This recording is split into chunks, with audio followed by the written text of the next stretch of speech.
Starvation or gunfire?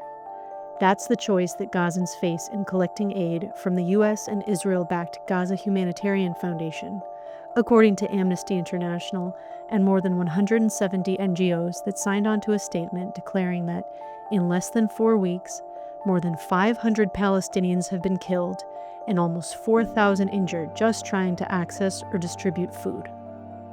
The problem? The source for those unverified claims is Hamas, though Amnesty concealed that fact. The same terrorist organization was behind the wild accusations in Arab media that GHF is distributing bags of flour laced with oxycodone. Back in 2009, Hamas was claiming Israel was trying to corrupt Gaza's youth by distributing aphrodisiac chewing gum.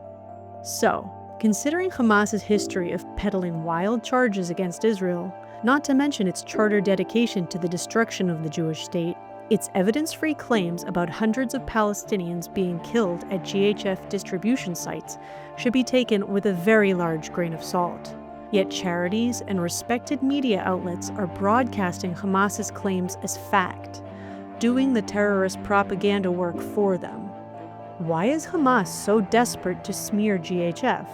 Because the terrorist organization long controlled access to aid for Gazans, looting it, selling it, and all the while accusing Israel of starving innocents. GHF was established precisely to circumvent Hamas' control over aid, getting it to the people who need it, and denying Hamas a major source of income. In early June, Hamas explicitly marked Palestinians working with GHF as legitimate targets, branding them collaborators. Terrorists have made good on those threats, having already executed 12 of GHF's Palestinian employees. On June 28th, GHF announced it had received credible reports that Hamas is openly targeting the organization and anyone who works with it, placing bounties on the heads of American security personnel and local Palestinian aid workers, offering cash rewards to anyone who injures or kills them. What was the reaction of the outraged NGOs charging that Gazans faced starvation or gunfire? There wasn't one.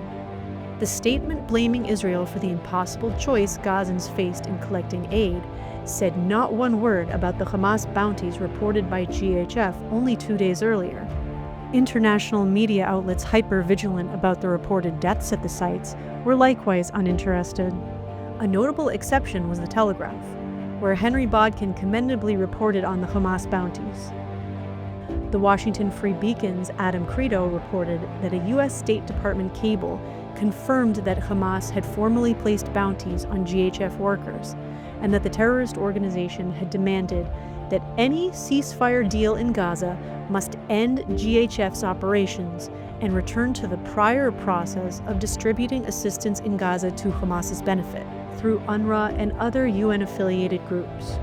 GHF has called out the relentless disinformation originating from Hamas that has spread like wildfire through the international NGO community and media.